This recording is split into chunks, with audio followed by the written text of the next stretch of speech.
Goldfish 3.5 ইঞ্চি, 4 ইঞ্চি, 5 ইঞ্চি অল্প কিছু আসছে, খুবই কম, কেবল আসা শুরু হয়েছে গোল্ডফিশ আর কি। হ্যাঁ, এগুলো 5 ইঞ্চি সাইজের ডবল টেল আসা শুরু হয়েছে ইনশাল্লাহ। আর অল্প কিছু দিনের মধ্যে গোল্ডফিশটা মার্কেটে অ্যাভেলেবল হয়ে যাবে। এগুলো 3.5 ইঞ্চি সাইজের গোল্ডফিশ, এগুলো 5 ইঞ্চি,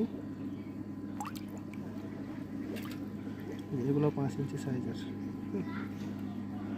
তো গোল্ডফিশ এখন আসলে সোনার হরিণ হয়ে গেছে, পাওয়া যাচ্ছে অল্প কিছু 2 ইঞ্চি সাইজের আছে, যেগুলো 2 ইঞ্চি সাইজের, তবে কোয়ালিটি খুব সুন্দর, দাম বেশি, কোয়ালিটি খুব সুন্দর। এখন গোল্ডফিশগুলোর দাম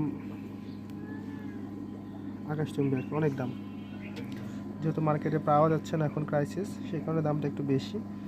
তো যাদের প্রয়োজন জানাবেন, অল্প কিছু করে গোল্ডফিশ অন্যান্য মাছের সঙ্গে দেওয়া যাবে আর কি। এটা মানে শুধু গোল্ডফিশ নিলে হবে না, এখন দিতে পারবো না, আর অন্যান্য মাছের সঙ্গে কিছু পরিমাণে দেওয়া যাবে।